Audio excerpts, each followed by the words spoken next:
സങ്കീർത്തനം 103 3-4 വാക്യങ്ങൾ. Psalms 103 verses 3 and 4. അവൻ നിന്റെ അകൃത്യമൊക്കെയും മോചിക്കുന്നു, നിന്റെ സകല രോഗങ്ങളെയും സൗഖ്യമാക്കുന്നു. അവൻ നിന്റെ ജീവനെ നാശത്തിൽ നിന്ന് വീണ്ടെടുക്കുന്നു. Who forgives all your sins and heals all your diseases. Who redeems your life from the pit. നാശക്കുഴികളിൽ നിന്ന് നിന്റെ ജീവനെ വീണ്ടെടുക്കുന്ന ദൈവം, ആയുസ്സിനെ വീണ്ടെടുക്കുന്ന ദൈവം. Impartation of the word, performance of the word. ദൈവവചനം ക്രിയ ചെയ്യുന്നത് ഞാൻ അനേക ജീവിതങ്ങളിൽ കണ്ടിട്ടുണ്ട്, ഞാനതിൽ വിശ്വസിക്കുന്നുണ്ട്.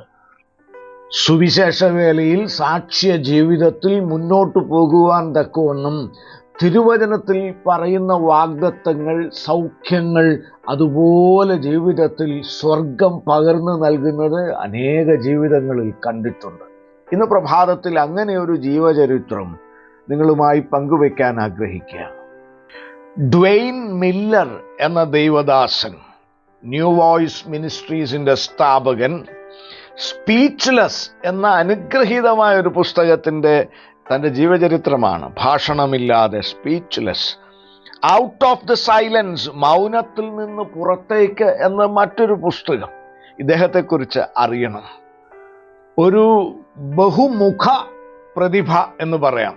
പാട്ടുകാരൻ, പ്രസംഗകൻ, എഴുത്തുകാരൻ, ശക്തനായ ഒരു ദൈവദാസനാണ്. അദ്ദേഹത്തിൻ്റെ ശബ്ദം ഈ റോയൽ വോക്കൽ ട്രംപറ്റ് എന്നൊക്കെ ചിലരെക്കുറിച്ച് പറയാറില്ലേ. അദ്ദേഹം ബേസ് പാടിക്കഴിഞ്ഞാൽ ആ കൊയറിൽ മറ്റൊരു ശബ്ദവും ശ്രദ്ധിക്കപ്പെടുകയില്ല. ശക്തനായ പാട്ടുകാരൻ, അനുഗ്രഹീത പ്രസംഗകൻ. അദ്ദേഹത്തിൻ്റെ പ്രസംഗമൊക്കെ it's a blend of sermon and songs. അതുകൊണ്ട് തന്നെ അനേക ആളുകൾ, ജനക്കൂട്ടത്തെ ആകർഷിച്ചിരുന്ന ശുശ്രൂഷകളായിരുന്നു ഡ്വെയ്ൻ മില്ലർ. അദ്ദേഹം 24,000 മെമ്പേഴ്സ് ഉള്ള First Baptist Church, Branham, Texas, അവിടുത്തെ സീനിയർ പാസ്റ്ററായിരുന്നു. ഭാര്യ ജോയ്ലീൻ, 2 പെൺമക്കൾ. താൻ അനേക ഭൂഖണ്ഡങ്ങളിൽ as a travelling gospel singer, composer, preacher എത്രയോ യാത്രകൾ, സുവിശേഷ യാത്രകൾ നടത്തി. നല്ലതായിട്ട് പിയാനോ വായിക്കും. നല്ല ഒരു ഒറേറ്റർ ആൻഡ് ബൈബിൾ ടീച്ചർ. അന്ന് സംഭവിച്ചത് ജാനുവരി മാസം 1990 ഒരു ഫ്ലൂ, ജ്വരം, പനി ബാധിച്ചതാണ്. ഗുരുതരമായ വോക്കൽ നെർവ് ഡാമേജ്, ശബ്ദനാളിക്ക് ഗുരുതരമായ കേടുപാട് സംഭവിച്ചു. പിന്നെ 3 വർഷങ്ങൾ, 3 years പാട്ടില്ല, പ്രസംഗമില്ല. 63 സ്പെഷ്യലിസ്റ്റ് വോക്കൽ ഹെൽത്തിനെ കുറിച്ച് അത് സ്പെഷ്യലൈസ് ചെയ്ത് 63 ഡോക്ടേഴ്സ് ചികിത്സിച്ചു. അതിനോട് ചേർന്ന് മറ്റ് 200ഓളം മറ്റ് ഡോക്ടേഴ്സ്. അവർ പറഞ്ഞു, ഈ ശബ്ദമില്ലാത്ത ഈ ഒരു അവസ്ഥ, ഇതിന് മാറ്റമില്ല. Chance of recovery is 0. It is a permanent vocal damage. വൈദ്യമേഖല, വൈദ്യന്മാർ കൈമലർത്തി. തുടക്കത്തിലൊക്കെ ആ ഒരു ത്രോട്ട് അൾസർ, ലാറിങ്സിൻ്റെ ആ ഒരു അൾസർ അത്ര ഗുരുതരമായിരുന്നു. ആ ഒരു എൻഡോസ്കോപ്പ് ചെയ്യാൻ അത് താഴേക്ക് എക്വിപ്മെൻ്റ് ഇറക്കാൻ പോലും വയ്യ. ആ ഹൊറിബിൾ സ്വെല്ലിങ്. പിന്നെ സ്റ്റിറോയിഡ്സ് ഒക്കെ കഴിച്ചു. ആ സ്വെല്ലിങ് ഇച്ചിരി കുറഞ്ഞപ്പോഴാണ് ശബ്ദമില്ലാതെയായത്. പിന്നെ സംസാരിക്കുന്നത് ആയാസമാണ്, കഴുത്തിൽ കുത്തിപ്പിടിക്കുന്നത് പോലെ. Severe operation at the throat. Vocal nerves are stressed. സായാസപ്പെട്ട് ശബ്ദിച്ചാൽ തന്നെയും കാറ്റ് പോകുന്ന പോലെ ചെവി, നെഞ്ച്, വയറ്, കണ്ണ് ഒക്കെ വേദനിക്കും. ഫോർ ദ നെക്സ്റ്റ് ഇയേഴ്സ് ആ റെയർ കണ്ടീഷനിൽ hundreds of scans, hundreds of tablet varieties, ഒരു മാറ്റവും ഇല്ല. ഡോക്ടേഴ്സ് പറഞ്ഞു, ഹഷ്, മിണ്ടരുത്, നത്തിങ് ടു ഹോപ്പ്, ഇനിയൊന്നും പ്രതീക്ഷിക്കാനുമില്ല, മിണ്ടാതിരിക്കണം. ആ ദേവാലയത്തിലെ സമൂഹം പറഞ്ഞു, ശബ്ദമില്ലാത്തൊരു പാസ്റ്ററല്ലേ, ഞങ്ങൾക്ക് ബുദ്ധിമുട്ടാണ്. He resigned. പണമില്ല, ജീവിക്കാൻ നിവൃത്തിയില്ല. 2 പെൺമക്കൾ ബെയ്ലർ യൂണിവേഴ്സിറ്റി പഠിക്കുന്നു, ഫീസ് കൊടുക്കാനില്ല, തെരുവിൽ ആരുമില്ലാതെ ഇറങ്ങിയതുപോലെ. താൻ ചെറുപ്പകാലത്തൊക്കെ സൺഡേ സ്കൂൾ പഠിച്ച ആ ഒരു മാതൃദേവാലയം ഹൂസ്റ്റണിലേക്ക് അദ്ദേഹം കുടുംബമായിട്ട് അങ്ങോട്ട് ചെന്നു. അവിടെ ആ പള്ളിക്കാരനൊരു ഒരാൾ മനസ്സലിവ് തോന്നി ഒരു പ്രൈവറ്റ് ഇൻവെസ്റ്റിഗേഷൻ ഏജൻസിയിൽ ഒരു ചെറിയ ജോലി വാങ്ങിച്ചു കൊടുത്തു. ധനകാര്യ സ്ഥാപനങ്ങൾ, ബാങ്കുകൾ ഒക്കെ ലോൺ കൊടുക്കുന്നതിന് മുമ്പ് ആ വ്യക്തിയെക്കുറിച്ച് അന്വേഷിക്കണമല്ലോ.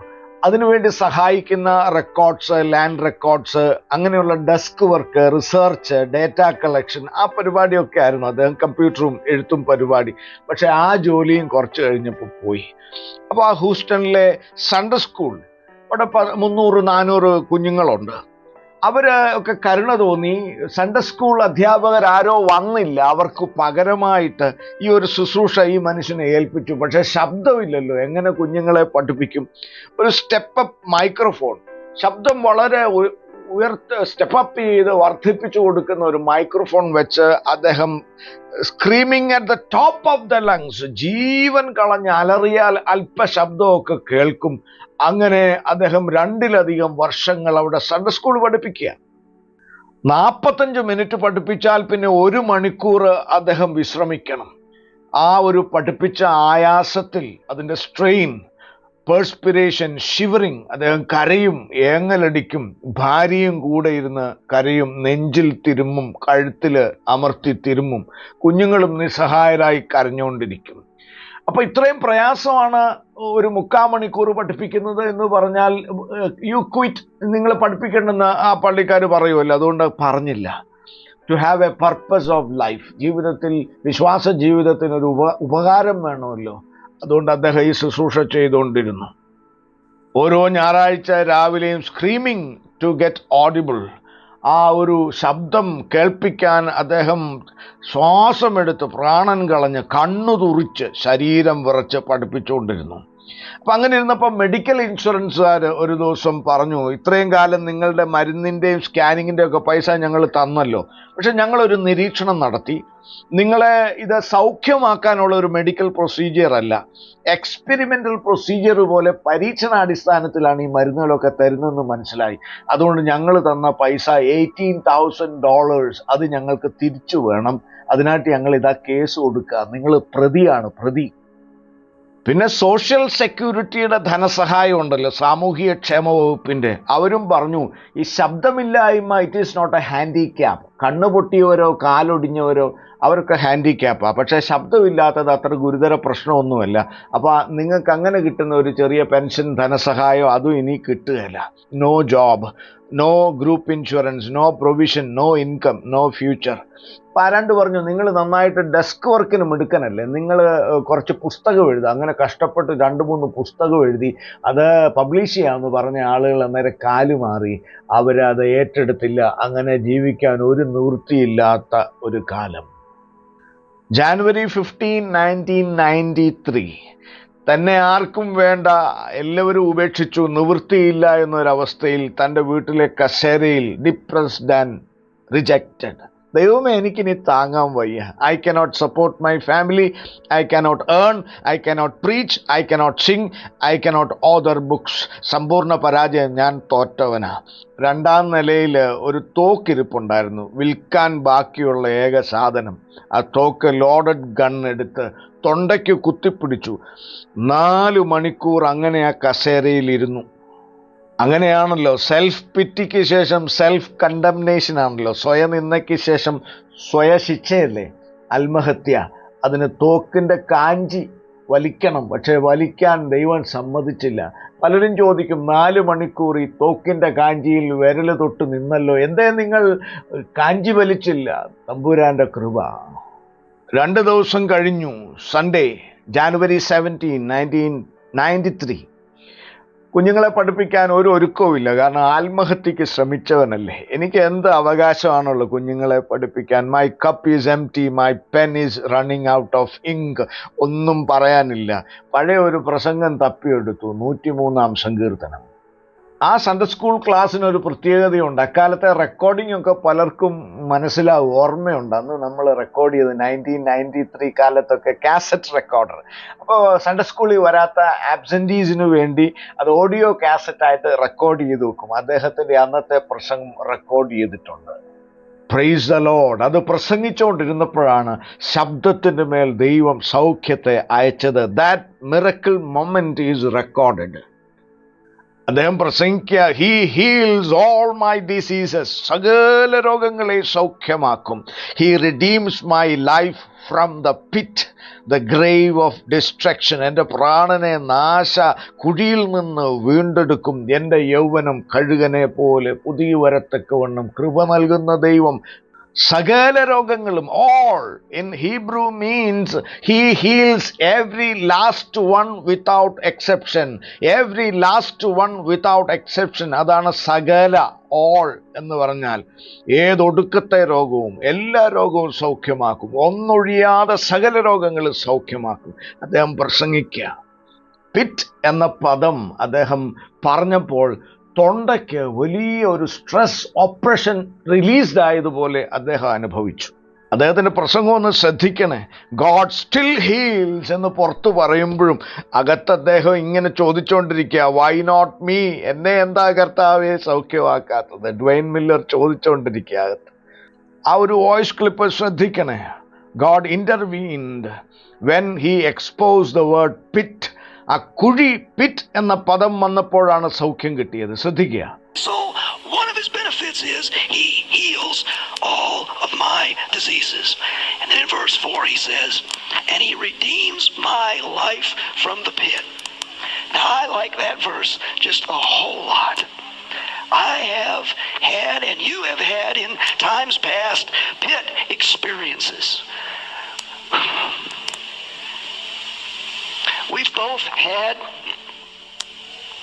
We've all had times when our life seemed to be in a pit, in a grave. Thank you, Jesus. And we didn't have an answer for the pit we find ourselves in.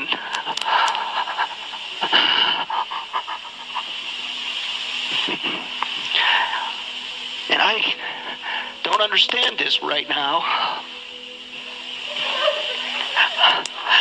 I'm a bit overwhelmed at the moment. നിസ്സഹായതയോടെ ധ്യാനിച്ച തിരുവചനം ക്രിയ ചെയ്തു. Medical science കൈമലർത്തിയ വിഷയത്തിനുമേൽ അത്ഭുതം ചെയ്ത് സൗഖ്യം നൽകി. തടസ്സം മാറ്റി സൗഖ്യം നൽകി. ആ ഒരു ശബ്ദ വ്യതിയാനം, വോക്കൽ ട്രാൻസിഷൻ എന്ന് ശ്രദ്ധിക്കണം. ശബ്ദ തടസ്സം മാറി ശബ്ദ വ്യക്തമായി, വോക്കൽ സ്ട്രെയിൻ മാറി ക്രിസ്റ്റൽ ക്ലിയർ വോയിസ് ആയി. ആ പിറ്റ് എന്ന പദം വന്നപ്പോൾ അതിനുശേഷം അദ്ദേഹം ഉമിനീരിറക്കുന്നുണ്ട്. He swallowing. 3 വർഷമായി അദ്ദേഹം സംസാരത്തിനിടയ്ക്ക് ഉമിനീരിറക്കിയിട്ട്. യേശുക്രിസ്തു നിങ്ങളെ സൗഖ്യമാക്കും. ചിലർ പറയും, ഐ ഡോണ്ട് ഡിസേർവ്, എനിക്ക് അർഹതയില്ല. ശരിയാണ്, we don't, but by the grace of God, കൃപയാൽ. that is what grace is about. യേശുക്രിസ്തുവിൽ വെളിപ്പെട്ട കൃപയാൽ അർഹിക്കാത്ത ദാനങ്ങളെ നൽകും. അതിനുശേഷം ഇദ്ദേഹത്തിൻ്റെ രോഗസൗഖ്യം ചോദ്യം ചെയ്യാൻ നിരവധി പേര് വന്നു. എല്ലാ തെളിവും കാണിച്ചു കൊടുത്തു. തൊണ്ടയ്ക്ക് അകത്ത്, ത്രോട്ടിനകത്ത് വീഡിയോ എൻഡോസ്കോപ്പ് ഒക്കെ ചെയ്ത് അതിൻ്റെ വീഡിയോസൊക്കെ എടുത്തു. സ്കാർ ടിഷ്യൂസ്, തകരാറായ ശബ്ദനാളി കോശങ്ങൾ ഡിസപ്പിയേർഡ്, അപ്രത്യക്ഷമായി. പകരം സ്മൂത്ത് വോക്കൽ ടിഷ്യൂസ്, ആരോഗ്യമുള്ള ശബ്ദനാളി കോശങ്ങൾ ദൈവം പുനഃസൃഷ്ടി ചെയ്തു കൊടുത്തു. ദൈവത്തിന് പുനഃസൃഷ്ടി ചെയ്യാൻ സാധിക്കും. He can recreate. 3 വർഷത്തെ അദ്ദേഹം കടന്നുപോയ ഓർഡിയൽ, അഗ്നിപരീക്ഷ, അതിൻ്റെ സ്കാൻ റിപ്പോർട്ട് അദ്ദേഹത്തിൻ്റെ കയ്യിലുണ്ട്. എത്ര അത്ഭുതകരമായിട്ട് ആ മനുഷ്യനെ കർത്താവ് ശുശ്രൂഷയിലേക്ക് മടക്കി കൊണ്ടുവന്നു. ന്യൂ വോയിസ് മിനിസ്ട്രീസ് എത്ര വലിയൊരു ശുശ്രൂഷയാണ്. അദ്ദേഹത്തിൻ്റെ ഇപ്പോഴത്തെ പാട്ടുകൾ, അദ്ദേഹത്തിൻ്റെ ശുശ്രൂഷകൾ എത്ര പേരെ ദൈവകൃപയിലേക്ക് ആകർഷിക്കുന്നു. ഇപ്പോൾ വലിയ ആശുപത്രികളൊക്കെ പരിശോധിച്ചിട്ട് അവർ പറയാം, ഇങ്ങനെ ശബ്ദത്തിനൊരു പ്രയാസമുണ്ട് എന്ന്, ഒരു വിദൂര കാലത്തെങ്കിലും ഒരു പ്രയാസമുണ്ടെന്ന് കണ്ടുപിടിക്കാനാവാത്ത തരത്തിൽ കർത്താവ് സൗഖ്യം നൽകി അദ്ദേഹത്തെ അനുഗ്രഹിച്ചു ബലപ്പെടുത്തി. നിങ്ങളുടെയും ജീവിതത്തിലെ പ്രയാസങ്ങളിൽ യേശു കർത്താവിൻ്റെ കരങ്ങളിലേക്ക് കൊടുത്താൽ തിങ്സ് വിൽ ഡ്രമാറ്റിക്കലി ചേഞ്ച്. കാര്യങ്ങളെല്ലാം മാറും. രോഗവിഷയം, കടഭാരങ്ങൾ, പരാജയങ്ങൾ, ഫെയിലിയേഴ്സ്, അക്യൂസേഷൻസ് ആൻഡ് സോളിറ്റ്യൂഡ്, ഏകാന്തത, മറ്റുള്ളവരുടെ മുമ്പിലൊക്കെ വീണു പോകുന്ന ചില ജീവിതാനുഭവങ്ങൾ, രോഗ അനുഭവങ്ങൾ സാക്ഷ്യ ജീവിതത്തിനായി സമർപ്പിക്കണം. ഞാൻ വിചാരിക്കുന്ന ഈ മനുഷ്യൻ്റെ ഉള്ളിലെ ഒരു മനസ്സൊരുക്കം, വേലക്കായിട്ടുള്ള ഒരു ആത്മാർത്ഥത, നിഷ്കളങ്കത ദൈവം വായിച്ച് ആമേൻ അത്ഭുതത്തെ അനുവദിച്ചു. സാക്ഷ്യ ജീവിതത്തിനായി സമർപ്പിക്കാമോ? ദൈവം സൗഖ്യം നൽകി നിങ്ങളെ സജ്ജീകരിക്കും, സകല രോഗങ്ങളെയും സൗഖ്യമാക്കും. നല്ല കർത്താവേ, ഒരു മഹാവ്യാധിക്കാലം, ഈ അന്ത്യകാലം അങ്ങനെയാണല്ലോ. പേരറിയാത്ത വിചിത്രമായ പല രോഗങ്ങൾ ഞങ്ങളുടെ ജീവിതത്തിൽ പ്രവേശിക്കുന്ന ഈ കാലത്ത് ഞങ്ങളുടെ ശരീരങ്ങളെ, മണ്ണുകൊണ്ട് അവിടുന്ന് ചമച്ചു നൽകിയ ശരീരങ്ങളെ അവിടുത്തെ സാക്ഷ്യ ജീവിതത്തിനായി പ്രതിഷ്ഠിക്കുന്നു. അനാവശ്യ രാസപദാർത്ഥങ്ങൾ കൂടാതെ, ഭാരിച്ച ചികിത്സാ ചെലവ് കൂടാതെ അവിടുത്തെ കൃപയാൽ ഞങ്ങളുടെ ചുമതലകളിൽ നിൽപ്പാൻ അവിടുന്ന് സഹായിക്കണമെന്ന് പ്രാർത്ഥിക്കുന്നു. അവിടുത്തെ അടിപ്പിണരിൻ്റെ സുവർണ നിയമത്താൽ, by the royal rule of stripes, അവിടുത്തെ പരിഹാര രക്തത്തിൻ്റെ വിശ്വാസമുദ്രയാൽ ഞങ്ങളെ തന്നെ പ്രതിഷ്ഠിച്ച് ഏൽപ്പിക്കുന്നു. കർത്താവേ, ഞങ്ങൾ തലമുറയായി നിന്റെ നാമത്തിൽ ശുഭമായി, ശക്തിയോടെ, നിഷ്കളങ്കമായി, കഠിനാധ്വാനികളായി നിൽപ്പാൻ കൃപ നൽകിയാട്ട്. യേശു ക്രിസ്തുവിൻ്റെ ധന്യനാമത്തിൽ തന്നെ. ആമേൻ. We exalt the name of our Lord and saviour Jesus Christ. Amen.